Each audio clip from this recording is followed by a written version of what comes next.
Bonjour et bienvenue à Collection de figurines présentée par Figurines Otaku Québec et par moi-même, Jean-Alexandre. Alors, je vous présente un panel sur la collection de figurines, donc comment commencer, où acheter, qui est la question la plus fréquente qu'on se fait poser, puis comment gérer sa collection par la suite là, pour ceux qui ont déjà commencé à collectionner. Fait que dans le fond, ce panel-là, ce serait bon pour tous ceux qui sont intéressés ou qui collectionnent déjà les figurines.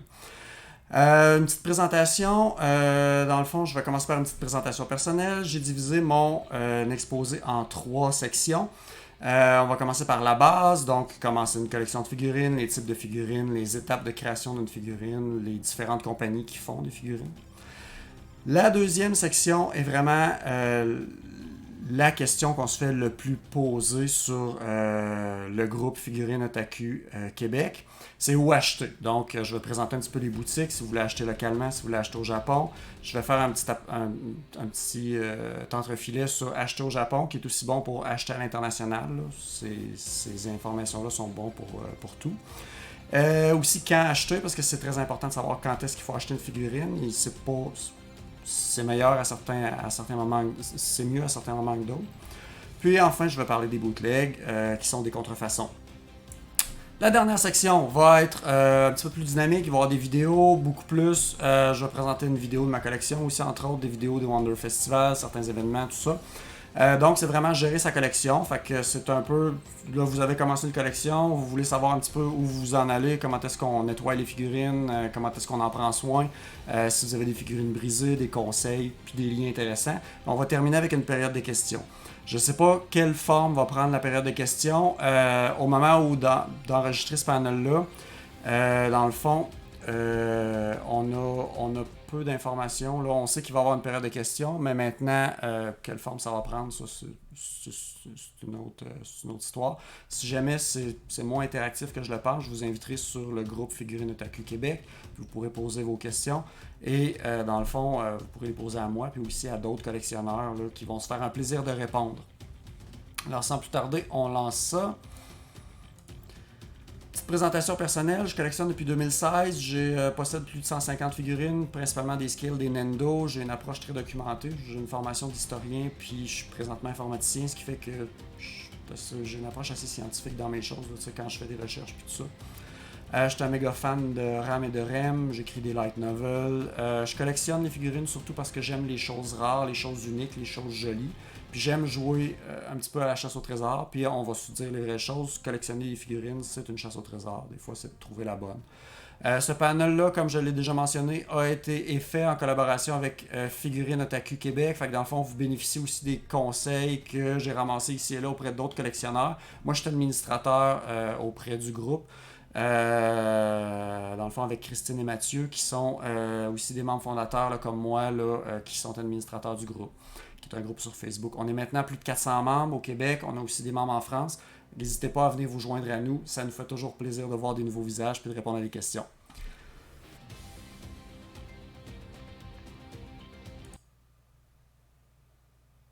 Vous remarquez que je fais un petit peu de silence entre chacun, c'est parce que le but, c'est de diviser ces ateliers-là en divers petits ateliers une fois que le takuton va être terminé pour en faire divers sketchs. Alors, on commence avec la base, puis c'est un peu ça. Fait que dans le fond, on va vraiment y aller avec les bases sur quand vous désirez commencer une collection de figurines. Alors, la meilleure idée pour commencer une collection de figurines, c'est d'assister à cette présentation. Bon, ça fait un peu présomptueux, mais en gros, ça pourrait être d'assister à une présentation de quelqu'un qui parle de figurines, que ce soit à Takuton dans une autre convention, c'est toujours intéressant. Puis cette présentation-là va vraiment couvrir toute la base au complet, ce qui fait qu'une fois que vous l'avez vu, vous avez une bonne idée de où vous orienter, quoi faire attention, quoi regarder, puis tout ça. C'est vraiment un must. Par la suite, je parlais de figurines Otaku Québec. Dans le fond, c'est de se trouver des amis collectionneurs. C'est un peu ce qu'on a créé. Dans le fond, on s'est rendu compte qu'il n'y avait comme pas vraiment de groupe spécialisé là-dedans au Québec. Puis c'est suite à ça, là, suite à un Otakuton, qu'on a décidé justement de créer ce groupe-là. On vous invite à nous rejoindre. C'est la première chose que, si vous avez juste quelques petits trucs à retenir de cette présentation-là, c'est cette diapositive-là. C'est-à-dire que de joindre Figurines Otaku Québec, et aussi l'autre point, c'est-à-dire myfigurecollection.net, qui est un site web. C'est une gigantesque base de données. C'est un outil de gestion de collection. Ça vous aide vraiment à gérer votre collection. C'est une plateforme de vente. Il y a des photos. Si vous voulez savoir, des fois, on voit souvent des photos promotionnelles, mais de quoi la figurine a réellement l'air dans les mains de quelqu'un.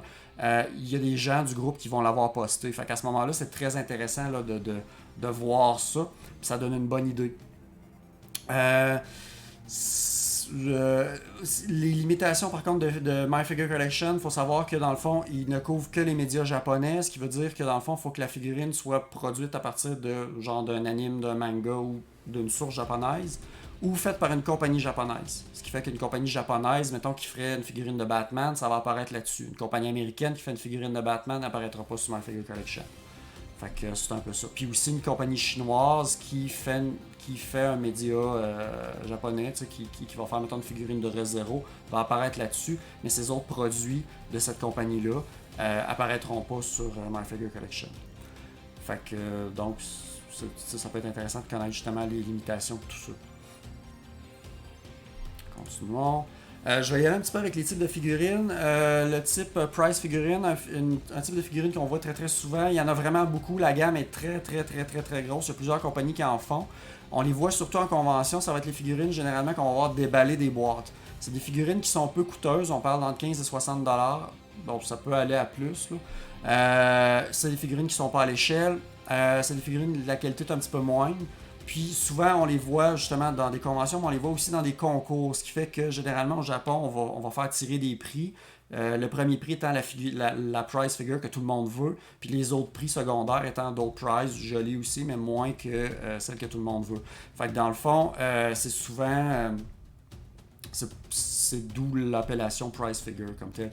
Quand on veut commencer une collection, ça peut être un produit intéressant parce que c'est vraiment un produit abordable.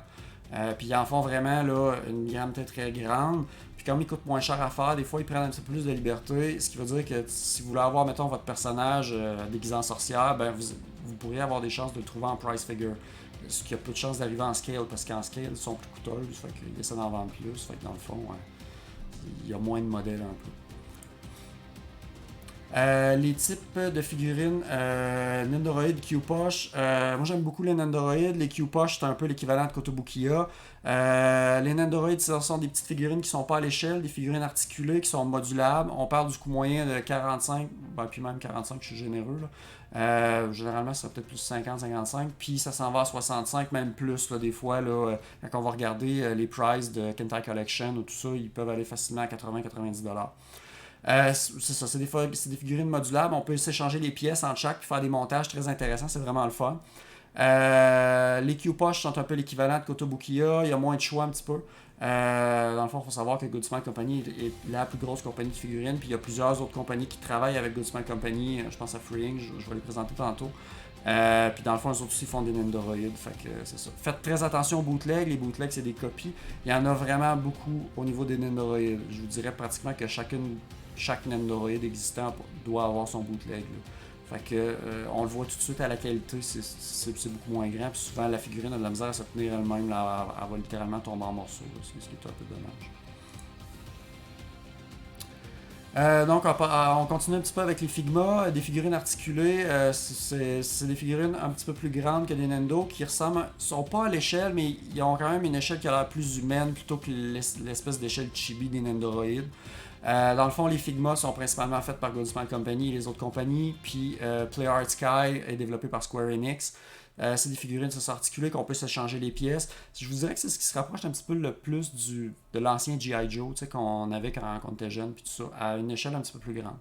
Et dans le fond, il y a moyen de les mettre dans des poses vraiment le fun, puis de leur donner des faces un peu n'importe comment. Fait que là-dessus, c'est assez intéressant. Personnellement, je suis pas fan, mais je sais qu'il y en a beaucoup qui sont fans. Souvent, ce qui va être sorti en Nendoroid va être sorti en Figma aussi. Dans le fond, pour rejoindre un plus grand fandom. On continue avec les scales. Les scales sont vraiment mon type de figurine préférée. Scale signifie échelle, donc c'est une figurine qui est à l'échelle. Dans le fond, c'est coût plus élevé. Là, j'ai marqué 120 plus. C'est rare de nos jours qu'on trouve des scales à 120$. Là. Ça part plus à 125, 130, 150, puis ça peut aller beaucoup plus cher. Plus la fraction est grande, plus la fraction est grande, plus la figurine va être grande, ce qui veut dire qu'une figurine 1,4 est deux fois plus grande qu'une figurine 1,8. une qualité largement supérieure au prize. Faites très attention au bootleg, il y en a encore beaucoup là-dedans. Fait que dans le fond, c'est ça. Puis,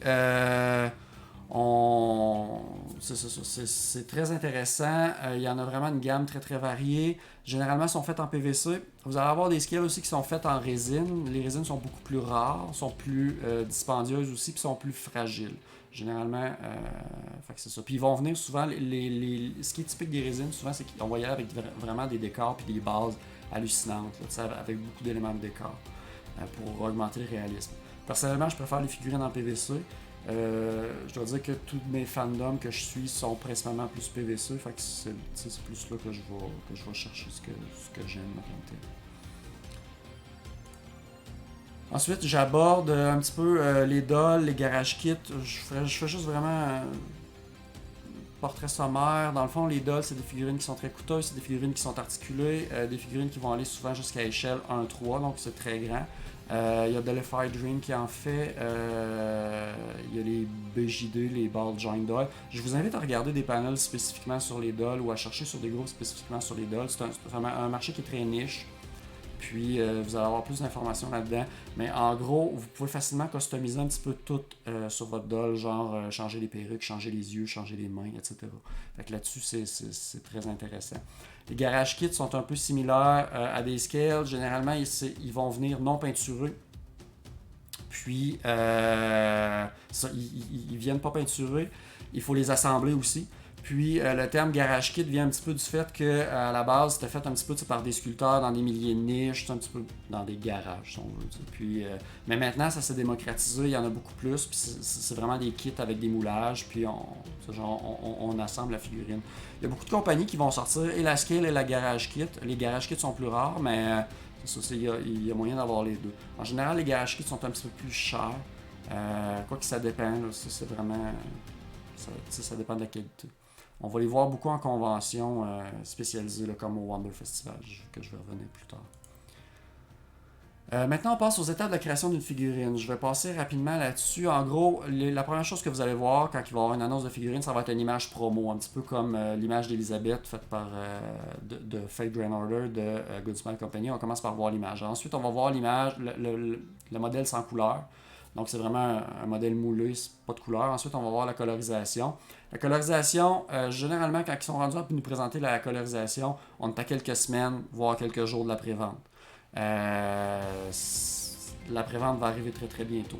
Ensuite, il y a le moment de la prévente. La prévente est le meilleur moment pour acheter une figurine. Je vais y revenir plus tard, mais c'est vraiment le meilleur moment pour l'acheter. Vous êtes pas mal sûr de l'avoir à ce moment-là. Bon, après ça, c'est reporté 12 fois, puis après ça, enfin, il y a la sortie, puis des fois, il y a la réédition. C'est un peu les étapes comme ça. Puis après la sortie, il y a tout le marché de l'usager. Je vais y revenir plus tard. Les compagnies, je les passe très très vite. La plus grosse est Good Smile Company et toutes les espèces de compagnies qui sont associées avec elle. Je pense à Freeing, Max Factory, Fat, Orange Rouge, Aquamarine. C'est eux autres qui font les Nendoroid, ils font des Scales, ils font des Figma. Freeing, entre autres, fait les immenses B-Style des Bunny Girl comme tel à l'échelle 1/4 qui sont superbes. Fait que c'est ça. Donc, c'est vraiment une très très grosse compagnie. Kotobukiya, la deuxième, un des plus gros compétiteurs de Good Smile Company. Dans le fond, eux autres, ce qui est vraiment intéressant avec eux autres, c'est leur gamme ArtFX. Si vous êtes des fans de Marvel, DC, Star Wars, ils ont toutes les licences pour ça. C'est pour ça que j'ai mis une figurine de Batman. C'est une figurine qui a été faite par Kotobukiya. Si vous êtes intéressé par ces franchises-là, n'hésitez pas. Ça va être vraiment au niveau de Kotobukiya que ça va être intéressant. Par la suite, les autres compagnies, Alter, Stronger, deux compagnies que j'adore, la qualité est superbe. Ils n'en produisent pas beaucoup par contre, mais le niveau rendu de qualité vraiment, d'ailleurs celles qu'on voit sur la photo, c'est des figurines d'Alter, sont d'une très très grande qualité. Mega House, sa gamme Gem, ce qui est intéressant, c'est que les figurines de personnages masculins sont très rares. Or, la gamme Gem, il y en a vraiment beaucoup. Fait que là-dessus, ça peut être intéressant là, si vous cherchez des animes avec beaucoup de personnages masculins. Mega House, je un œil là-dessus. Square Enix, donc la compagnie de Sony, qui font principalement du Play Hard Sky. Il y en a plein d'autres. Aniplex, Kodokawa, qui sont des grosses compagnies. Kodokawa, une grosse compagnie de light novel qui ont sorti la gamme Kiddie Call ou Kiddie Collection, qui commence justement à faire des figurines sur leur light novel, donc des figurines de ReZero, tout ça. Aniplex, vraiment beaucoup de figurines de Fate, entre autres, tout ça. Après ça, on passe au contenu 18 ans et plus. J'affiche aucune photo 18 ans et plus, ni même aucune photo 16 ans et plus, mais je vous mentionne quand même l'existence de ça, parce que je veux que mon panel soit le plus général possible. Donc, si vous êtes intéressé par des figurines plus coquines, disons, ce serait plus Orchid Seed, Native, tout ça, qui vont faire des figurines souvent qu'on appelle des cast-off, c'est-à-dire qu'on peut enlever les vêtements sur les figurines. Ensuite, les compagnies de prize, Furiou, Ben Presto, Sega, eux autres sortent vraiment beaucoup de prize. Puis ensuite, il y a plein d'autres compagnies, Belfine, Broccoli, Dimoto Bente, ces trois compagnies-là avec la qualité moyenne. Revolve, bonne qualité. Quest-Q, Flare, Flare, ça appartient à Alter. F-Nex, ça appartient à Furiou. Flare, Quest-Q, F-Nex, c'est trois compagnies que personnellement j'adore. J'adore leurs produits. J'ai beaucoup de figurines d'F-Nex. Ils font vraiment des belles choses. Souvent, ces éditions limitées sont plus difficiles à trouver, par contre, ce qui est désolant. Sinon, après ça, on passe à Pulcra, FOTS, Figurex, qui eux autres font d'autres compagnies qui font d'autres types de figurines. J'aime moins la qualité de ceux-là. Là. Si vous me voyez sur Figurine Otaku Collection, je dis rarement du bien de Pulcra, FOTS, Figurex, là, qui est comme toute la même compagnie. Qui s'appelle Beefo, la star. Donc, laissez-vous pas prendre. Volks fait Dollified Dream, entre autres. Puis Mietos. Mietos, c'est un peu une des rares que j'ai mis là-dedans. J'aurais pu mettre Obimax puis en mettre plein d'autres. Ça, c'est des compagnies chinoises. D'ailleurs, Imotoi et, si je ne me trompe pas, il est chinois aussi. Ça, c'est des compagnies chinoises, mais ils ont un produit d'une qualité hallucinante. Surtout Mietos, là, honnêtement, c'est superbe ce qu'ils font comme figurines. J'en ai plusieurs d'eux autres, la qualité est très belle, puis ça n'a rien à envier aux figurines japonaises.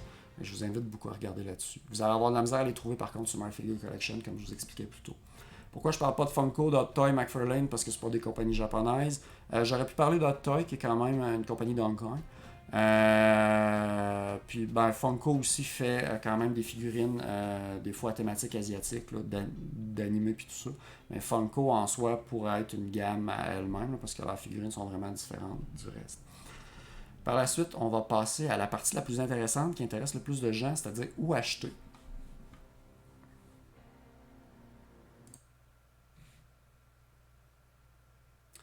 Donc, où acheter vos figurines? La deuxième partie. Je commence d'abord avec une petite publicité. Oui, je vous ai pris un petit peu là-dessus. Là, vous êtes un petit peu mes victimes consentantes. Je sais que c'est la section qui va intéresser le plus de gens. Alors, je me suis dit que mettre une petite publicité ici serait intéressant. Je ne retire absolument rien de ceci. Je vous explique juste que dans le contexte de la COVID, il y a plusieurs petits artisans. Tous ces gens-là sont membres du groupe Figurine Otaku Collection. Figurine Otaku Québec, pardon. Puis, dans le fond, ces gens-là, c'est des gens qui ont besoin d'une vitrine, c'est des artistes, c'est des petites boutiques. Puis, avec la COVID, ils ont besoin de votre support, ils ont besoin de votre soutien. On parle d'acheter local, tous ces gens-là sont des dignes représentants de l'achat local. Je commence par Shari Shirley, ou juste Shirley.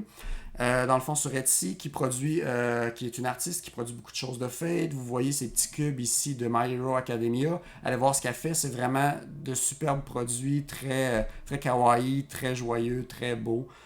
C'est un style de dessin un peu chibi, vraiment intéressant.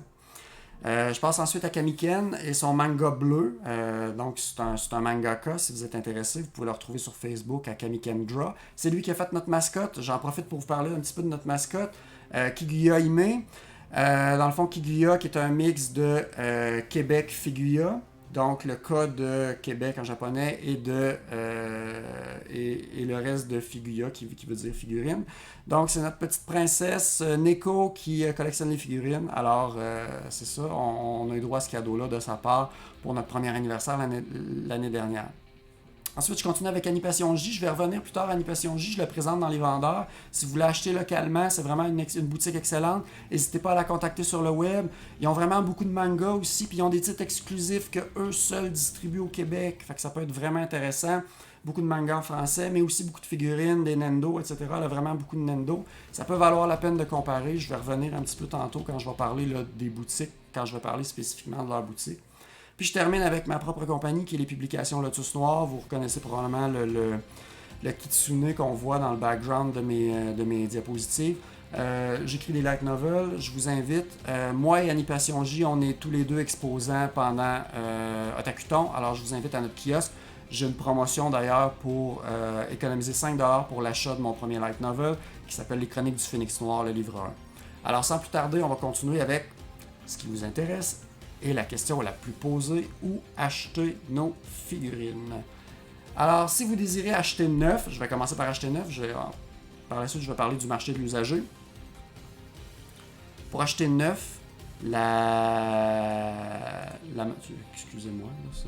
D'ailleurs, si vous vous demandiez d'où la musique venait, ça vient de Recreator. Donc, si vous vous demandez où acheter neuf, dans le fond, il y a plusieurs boutiques comme telles. Dans le fond, à Miami, c'est du Japan, Hobby Japan, Solaris Japan, Big in Japan, tout ça, Tokyo, Otaku Mode, ce sont tous des boutiques en ligne, ce sont tous des boutiques japonaises qui sont au Japon. Alors, dans le fond, chacune a leur petite particularité. Par exemple, plusieurs d'entre elles, je pense à Miami, Hobby Link, Big in Japan, sont toutes des compagnies que vous allez payer uniquement quand la figurine sort. Donc, donc vous allez acheter votre figurine en précommande, souvent peut-être même un an d'avance. Maintenant, les précommandes sont de plus en plus de bonne heure. Donc, vous allez commander votre figurine d'avance et vous la payez uniquement au moment de sa sortie. A l'inverse, CD Japan, Solaris, Tokyo Otaku Mode, c'est des compagnies que vous allez payer vraiment au moment de l'achat. Fait que ça peut être un pensez-y bien, des fois quand on budgète puis tout ça. Je vous dirais que tout dépendamment à quel collectionneur vous parlez, chacun a leur préférence. Moi, je vous dirais qu'en tant que grand collectionneur, c'est tout le temps intéressant d'avoir plus qu'une source d'approvisionnement. Parce qu'il y a plusieurs boutiques qui vont avoir des exclusivités. Ce qui fait que si vous voulez une figurine, complètement vous fermer un type de boutique peut être dommageable pour vous. Fait que dans le fond, là-dessus, je vous invite vraiment à magasiner sur ces boutiques-là. Par contre, petit aparté en lien avec le COVID présentement, sachez que présentement, je vais revenir plus tard, là, mais sachez que présentement, le seul type de poste possible, c'est la poste par EMS ou par Airmail. Airmail va être uniquement valide pour les petits paquets, donc genre des Nendoroid puis tout ça. Puis tout ce qui est scale, ça va être du EMS. Ça augmente considérablement la facture finale de votre figurine parce que le EMS pour une scale, en général, ça part entre 55 et 60$ facilement. Ce qui fait que ça va augmenter le prix. Fait que pensez-y bien, budgétez-le en fonction de ça. Par la suite, je parle de boutique locale. Navito est une boutique en ligne, mais c'est une boutique qu'on pourrait dire locale aussi parce qu'elle est à Toronto. Dans le fond, c'est la seule boutique uniquement de figurines au Canada. Il y a plusieurs boutiques qui vendent des figurines, mais qui ne vendent que des figurines. Il y a juste Navito. On les voit souvent pendant l'Otakuton en édition live comme tel. Ils ont un gros kiosque là, qui a l'air d'un guichet automatique. Ça d'ailleurs, c'est pris la photo de la diapositive est prise à l'intérieur de leur boutique. Ils ont une très belle boutique justement à Toronto. Je vous invite si jamais vous voulez y aller. Puis c'est vraiment à côté d'une station de métro, fait que vous avez comme aucune excuse. Là, c'est super facilement accessible. Donc c'est ça. Vraiment beaucoup de choix puis tout ça. Les boutiques locales, on parlait de la COVID, on parle maintenant de plus en plus d'acheter local. Je vous incite fortement à regarder localement, entre autres à cause de l'EMS, qui est la méthode de shipping. Des fois, ça peut valoir la peine de faire le comparatif. Je vous parlais de Navito, la figurine est déjà au Canada chez Navito. Et à l'imaginaire, à Animation J aussi, c'est des figurines qui sont déjà au Canada. Fait que vous sauvez un paquet de problèmes postaux possibles.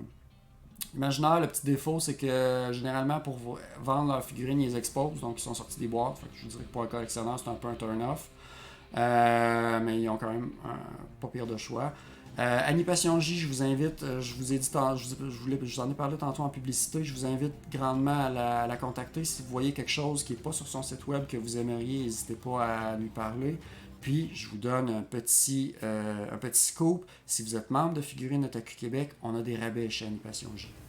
Puis, un autre point qui est très intéressant avec Animation J, c'est que contrairement à toutes les autres boutiques que j'ai mentionnées, si vous achetez des scales dépassant un certain prix, ils incluent la livraison. Vous m'avez bien entendu, ils incluent la livraison. Ça peut être très intéressant de comparer parce que la livraison pour une scale, comme je vous le mentionnais avec EMS à partir du Japon, ça peut facilement coûter assez cher. Dans le fond, des fois, le calcul vaut le travail. Fait qu'hésitez pas à aller faire un tour. Vous pouvez aussi acheter directement sur le Goodsmile Company, sur le shop de Goodsmile Company, le shop US. La même chose sur Koto US. Koto US est relativement cher. Goodsmile Company est un peu plus cher aussi. Dans le fond, souvent, ce que vous allez voir sur les boutiques japonaises, vous allez voir que vous pouvez économiser facilement de entre 20 et 10% du prix que vous allez avoir sur le site de Goodsman Company, qui est le prix de détail suggéré. Le gros avantage d'acheter sur le site de Goodsman Company, c'est que leur shipping est un... Là, il faudrait voir avec la COVID si ça tient encore, là, mais je sais que leur shipping est généralement à un prix flat. Fait que dans le fond, vous payez tant, puis peu importe ce que vous mettez dedans, ben, vous payez ce prix-là. Fait que ça peut être très intéressant. Autre point, les proxys. Les proxys vont être valides uniquement si vous voulez acheter une figurine au Japon qui n'est pas disponible dans une boutique qui pourrait livrer au Canada. Alors à ce moment-là, vous avez besoin d'un proxy. CD Japan, Big in Japan sont deux boutiques que j'ai mentionnées plus haut qui offrent des services de proxy. Sinon, vous avez des services qui ne sont que des services de proxy, Zen Market, Buy Nippon. Ça vous permet d'acheter entre autres sur Amazon.jp. Ça vous permet d'acheter aussi sur d'autres boutiques japonaises qui ne vendent qu'au Japon. Évidemment, il y a des frais, mais des fois, quand vous cherchez vraiment une figurine spécifique et que vous la voulez vraiment, vous vous foutez un petit peu là, de la payer un peu plus cher. Mais c'est sûr, à ce moment-là, vous allez avoir besoin d'un service de proxy. Acheter en convention, soyez prudent, acheter en convention. Des fois, on a vu des boutiques qui vendaient des fausses figurines. Fait que dans le fond, soyez très prudent. Puis les prix aussi. Entre autres, les boutiques, on les voit toutes les années là, qui vendent en dollars US à Takuton. Là. Moi, je fais tout le temps une annonce en lien avec ça. Là. Faites attention. C'est aberrant le prix qu'ils vous chargent. Ils vont vous charger facilement. Puis des fois, magasiner là, d'un stand à l'autre dans une convention, là, vous allez voir la même figurine, là, puis je vous mens pas, il y a facilement 150$ de différence. Là. Et je n'exagère pas. Là. Fait que des fois, c'est de magasiner. Puis justement, les compagnies qui vous chargent en dollars US en convention, honnêtement, essayez de les éviter. Ça mène à rien de bon. Honnêtement, au Canada, ils ne devraient même pas légalement vous charger en dollars US, là, mais ça, c'est une opinion personnelle. Bon, maintenant, on va acheter usagé. Acheter usagé est une autre excellente manière d'acheter des figurines. Quand on va acheter usagé, à Miami, il y a une très grosse sélection. Solaris Japan a aussi une très grosse sélection. Je vous vois venir, certains qui ont déjà acheté chez Solaris Japan vont me dire « Ouais, c'est cher ». Solaris Japan est effectivement plus cher parmi les boutiques suggérées. Toutefois, ça a l'avantage qu'ils ont plus longtemps certaines figurines. Ce qui fait que vous avez des trucs vraiment rares, vous êtes peut-être en mesure de les trouver chez Solaris Japan. Mais soyez pas surpris, vous allez mettre la main à votre poche. Mais tu sais, des fois, quand on veut vraiment une figurine, le bon prix, c'est le prix qu'on est prêt à payer. Fait que c'est un peu ça. Mandarake, c'est un site que vous allez vous faire recommander par beaucoup de monde. Beaucoup de gens vous recommandent. C'est le plus gros site pour acheter de l'usager. En fait, j'aurais dû le mettre en tête de liste. Là, j'ai mis les deux autres parce que c'est des boutiques aussi qui vendaient dans le neuf. Là. Mais Mandarake est le plus gros site. C'est vraiment des boutiques physiques. Donc, si vous allez à Akihabara, vous avez des boutiques Mandarake. Puis c'est vraiment divisé en spécialités. Donc, ceux qui sont spécialisés, genre Idol, vous en avez un qui est spécialisé figurines, vous en avez d'autres qui sont spécialisés light novel, doujinshi, etc. Ce qu'il faut savoir, c'est que quand vous achetez souvent sur Mandarake, il y a beaucoup d'articles qui sont en stock et exposés dans une boutique. Ce qui fait que quand vous faites l'achat, avec le décalage horaire, nous autres on fait des achats de nuit au Japon. Dans le fond, vous allez faire votre achat puis ils vont vous la réserver. Ils vont vérifier le lendemain s'ils l'ont réellement en magasin parce que des fois, ils peuvent l'avoir vendu entre-temps. Pour les figurines très rares, des fois ça arrive. Là. Je comprends que c'est un peu chiant, mais ils n'ont pas trop le choix. Là. Fait que là-dessus, c'est ça. Puis, ils vous envoient ça de manière très professionnelle, tout ça. Hobby Jungle, c'est quelque chose qui m'avait été recommandé. J'ai jamais acheté chez eux, mais eux autres vendent aussi des figurines usagées. Enfin, il y a My Figurine Collection, qui est, je vous parlais tantôt d'une plateforme de vente en ligne. C'est très intéressant d'acheter là et de vendre là pour une raison très simple, c'est que vous pouvez vous monter des wishlists. Une liste de figurines que vous aimeriez avoir. Puis à chaque fois qu'il y a quelqu'un qui va en mettre une en vente, vous allez le voir apparaître, vous allez recevoir un message automatiquement avec le prix et tout ça. Fait que ça vous permet tout de suite d'aller acheter la figurine ou de bider dessus.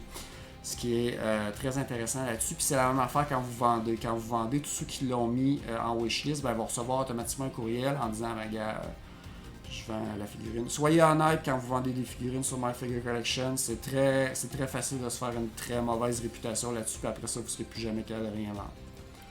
Ça marche beaucoup par principe de réputation, là, comme eBay. Là, puis les mauvais vendeurs, on les identifie assez rapidement. Fait que c'est ça. Puis dans le fond aussi dans MFC, c'est que quand vous rentrez dans la base de données, que vous trouvez mettons une figurine de REM que vous voulez, vous pouvez aller voir tout de suite s'il y en a des gens qui la vendent puis à quel prix ils la vendent. Toutes les petites annonces, un petit peu comme un genre de Kijiji, quelque chose comme ça. Vous pouvez acheter en convention, encore là, soyez prudents. Dans le fond, les tables, il y a tout le temps des tables là, de bazar.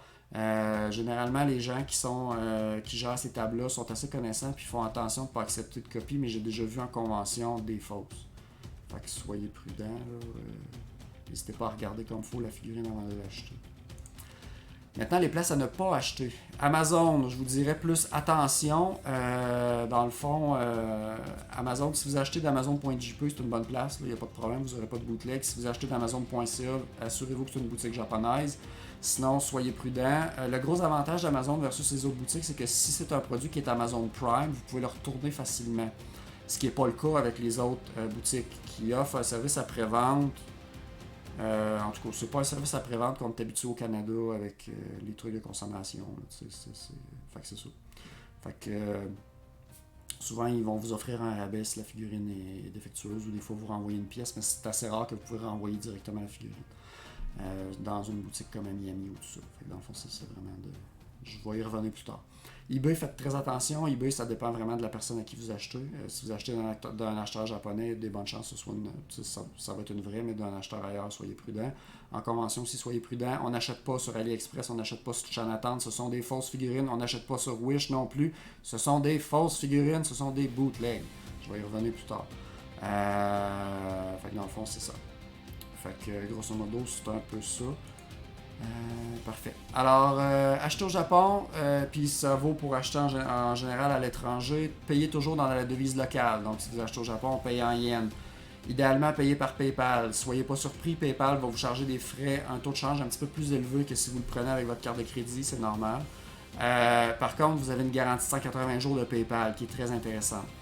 Puis je pousserais même encore plus loin, si vous achetez à travers PayPal, utilisez une carte de crédit, non pas votre solde de balance PayPal. Ce conseil-là vient de la facture, l'émission Radio-Canada. C'est que dans le fond, la plupart des compagnies de cartes de crédit offrent des services de garantie, ce qui fait que, dans le fond, si la garantie de PayPal ne couvre plus, votre garantie de carte de crédit, elle va embarquer. Fait que vous êtes doublement protégé. Fait que c'est très intéressant d'y aller avec ça. Fait que là-dessus, c'est un conseil que je peux vous donner. Utilisez Post Canada, il y a beaucoup de services de courtage là, avec entre autres DHL, tout ça est très très populaire au Japon. DHL ici au Canada, c'est de la merde. Fait que utilisez toujours Post Canada, vous avez moins de chances de payer de frais de douane. Assurez votre figurine, c'est très très important. Bon, je vous donne un conseil que moi-même je suis pas. Là, souvent, quand je me commande une Nendo pour que ça coûte le moins cher possible de shipping, je ne l'assure pas parce que la Nendo, elle vaut moins cher. Mais quand je me commande des scales, je les assure tout le temps. Parce qu'on ne sait jamais si jamais la poste va le perdre. Assurez un suivi de votre commande sur le site de Post Canada, sur les différents sites de poste japonaise, etc. Vous êtes en mesure de faire un suivi.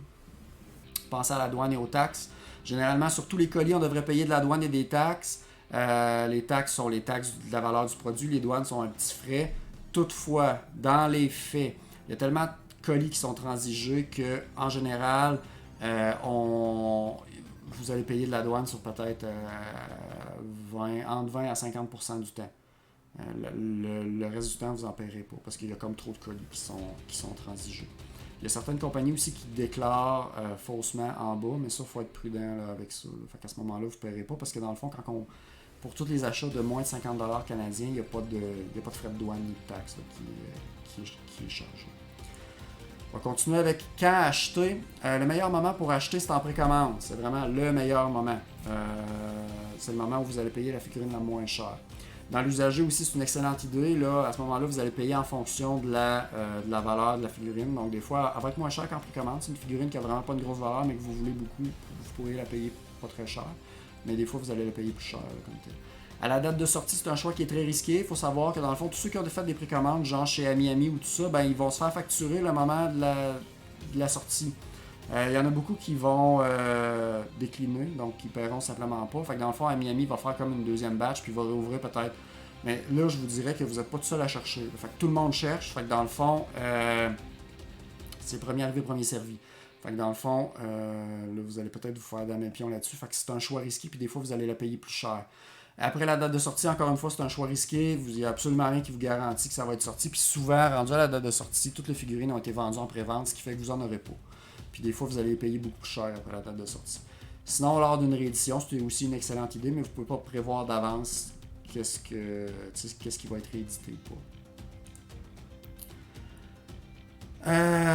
Les bootlegs, on fait attention aux bootlegs. Un bootleg, c'est une copie. C'est une copie d'une figurine. La majorité des figurines, que ce soit des scales ou des Nendo, ont des bootlegs. Les détecter sur le web peut être très difficile. Il y en a beaucoup qui se prennent « moi je sais tout de suite c'est quoi un bootleg, je reconnais tout de suite. » Sur une photo que quelqu'un a pris, peut-être. Sur une photo qui est présentée par un vendeur, c'est moins sûr. Je vous explique pourquoi. C'est que souvent, ce qui va être utilisé comme photo par les vendeurs, entre autres sur eBay, sur AliExpress, ils vont utiliser des photos de la vraie figurine. Donc de la figurine originale dans les premières, puis ça va être les dernières photos à la fin qui vont être les photos du bootleg. Pourquoi ils mettent des photos du bootleg à la fin? C'est parce que si vous revenez contre le vendeur en disant que c'est de la fausse représentation, qu'il vous a vendu une fausse, il va vous revenir avec non, regarde, la 5e photo, là, c'est exactement ce que je t'ai vendu. Et il a raison. Fait qu'à ce moment-là, eBay va lui donner raison. Dans le fond, vous n'aurez pas gain de cause là-dedans. Fait que soyez très prudents. Le prix est généralement un bon indice. Acheter une scale à 25$, c'est pas normal. Surtout neuve, là, c'est pas normal. Puis l'endroit où vous l'achetez aussi, que je vous l'ai dit tantôt, AliExpress, le Chinatown, Wish, c'est toutes des fausses. Achetez pas là. On est relativement sévère sur Figurine Otaku Québec, là, sur les fausses figurines. On en laisse passer un peu quand il y a des commentaires, mais on tolère pas la vente de bootleg, surtout si c'est pas indiqué là, comme tel. Les gens pourraient se faire bannir pour ça. Fait que soyez avisés de ça. Ce sont des produits qui sont illégaux en passant. La détecter à la voyance, c'est beaucoup plus facile. Dans le fond, vous allez voir l'apparence de la figurine. Vous allez le voir tout de suite si vous voyez l'apparence de la boîte. Aussi, d'ailleurs, sur la photo, ces deux figurines que j'ai, je me les étais pris justement pour les conventions. Celle avec la boîte blanche, c'est la vraie. Celle avec la boîte noire et jaune, c'est la fausse. J'ai mis deux faceplates différentes, mais il faut savoir que le modèle de figurine les deux ont ces deux faceplates-là. Fait que j'aurais pu l'exposer avec la même faceplate. Comme vous le voyez, si on regarde juste la figurine, ça peut être assez difficile là, de voir laquelle des deux est une fausse. Avec les éclairages et tout ça. Souvent sur la boîte, on va voir là, la présence ou non du logo corporatif, la texture de la boîte, des fois la texture de la figurine, le lieu où vous l'achetez, évidemment, comme je l'ai mentionné. Ce qui peut être intéressant aussi, c'est sur My Figure Collection, vous allez voir des photos des vrais, mais vous allez aussi voir des photos des bootlegs. Fait que là-dessus, puis c'est identifié comme tel, fait que des fois, ça peut être très intéressant là, pour savoir c'est quoi un bootleg. On va passer à la partie suivante, qui est de gérer sa collection. Alors, partie 3, gérer sa collection et la suite des choses. Alors, je commence avec une petite vidéo du Wonder Festival. Le Wonder Festival, c'est le plus gros événement de figurines. Il a lieu 2 fois par année, en général, une fois à l'hiver, une fois à l'été. L'été, c'est juste avant le Takuton. Malheureusement, cet été, il avait déjà été reporté à cause des Jeux Olympiques. Puis, il est encore reporté d'une manière indéfinie là, à cause de la COVID. C'est dommage. C'est vraiment dommage. Là, ils ont l'air d'essayer de s'enligner vers des événements virtuels. Ce qui pour nous autres fait l'affaire, parce que nous, on se déplace pas pour ce genre d'événement-là. Fait qu'on voit quand même les figurines. Mais c'est pas la même chose. C'est pas la même ambiance pour ça. Parce que il faut dire que le Wonder Festival, toutes les compagnies se déplacent. Fait que dans le fond, ou presque. Fait que dans le fond, là-dessus, c'est vraiment intéressant. Là, on voit beaucoup aussi de garage kits qui sont présentés pendant ces temps-là. On voit aussi les immenses figurines à l'échelle 1-1 qui est vraiment intéressant là, pour les collectionneurs. Fait que là-dessus, c'est très intéressant. Je vais passer à une deuxième vidéo, un petit peu rapidement. C'est celui de l'hiver 2019. On voit encore des figurines qui étaient exposées à ce moment-là. Puis là-dessus, c'est très intéressant. Je vais continuer avec une autre vidéo qui vous montre des vidéos de ma collection. Puis je vais passer un petit peu à un volet, un peu plus quelques conseils pour gérer sa collection. Alors, pour gérer sa collection, une des premières questions qu'on doit se poser, c'est est-ce qu'on ouvre ou non les boîtes? Moi, pour ma part, j'ouvre les boîtes, puis je recommande de le faire pour une certaine façon. De un, c'est très intéressant d'exposer ses produits, puis de deux, oui, il y a une petite perte de valeur une fois que la boîte est ouverte parce qu'elle est plus scellée. Toutefois, il faut savoir qu'une figurine laissée à elle-même dans sa boîte pendant des années va tendance à suinter parce que le PVC suinte.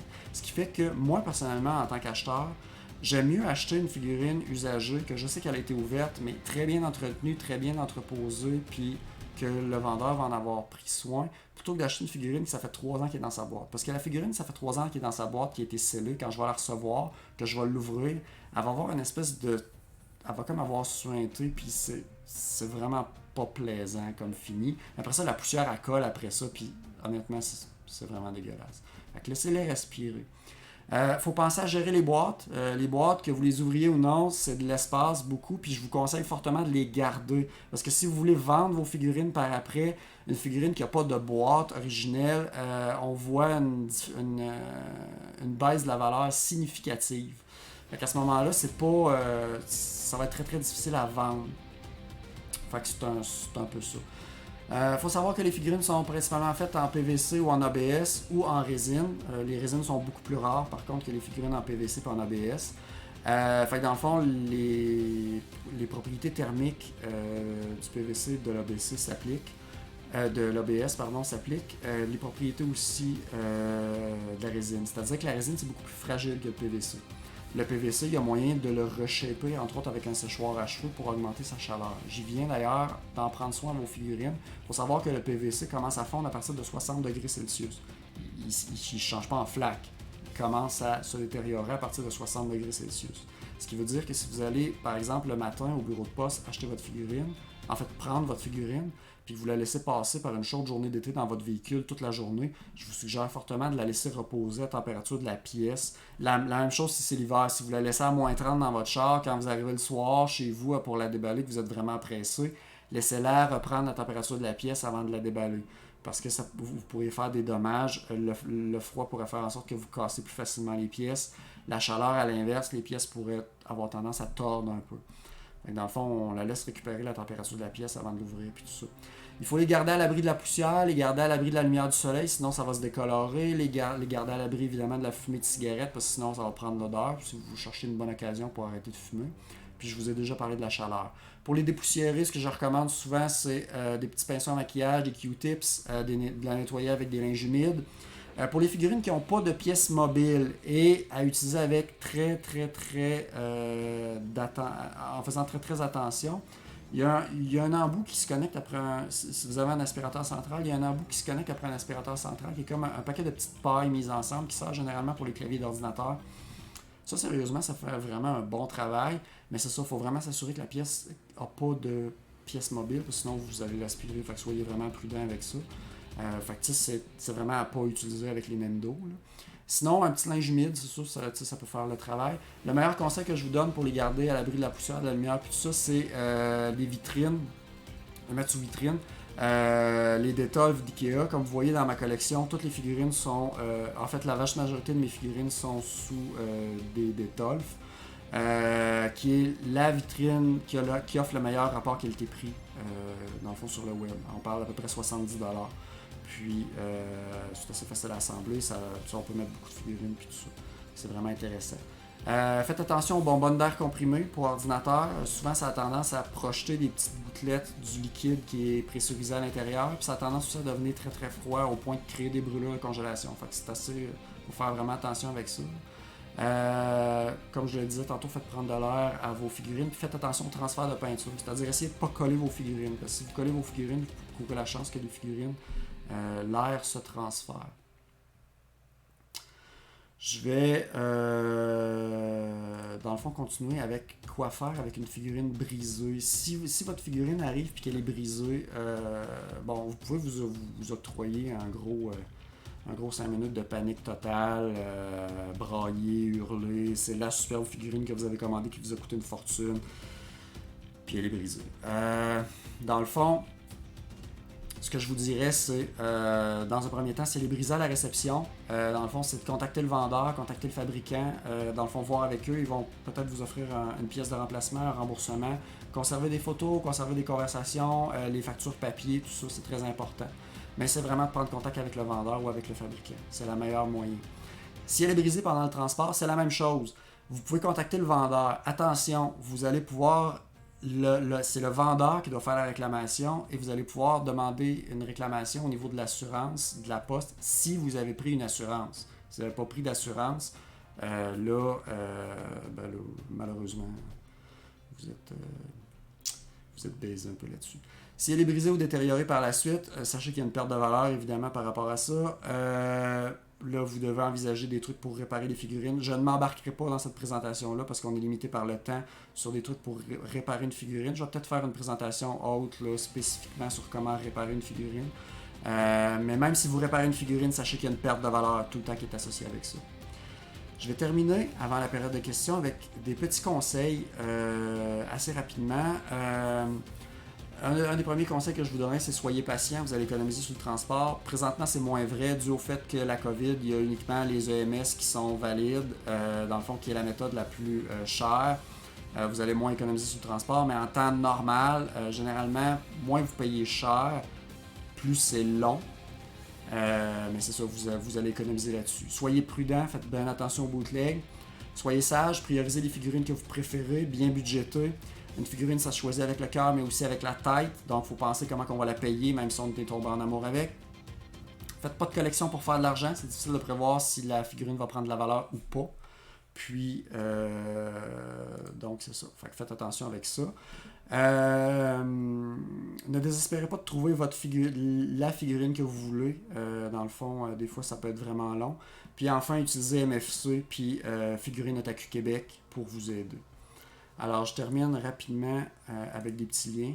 Je vous invite à faire une capture d'écran de tout ça. Si vous voulez me contacter, vous pouvez me contacter sur Facebook, sur My Figure Collection ou par courriel à kitsune@lotusnoir.com. Je vous invite aussi fortement à vous joindre à Figurine Otaku Québec. Très important de répondre aux questions. Même si les réponses sont pas bonnes, c'est pas grave. Nous autres, on veut vraiment des gens qui vont répondre aux questions, spécialement sur l'âge, parce qu'on n'accepte pas les gens qui ont moins de 16 ans.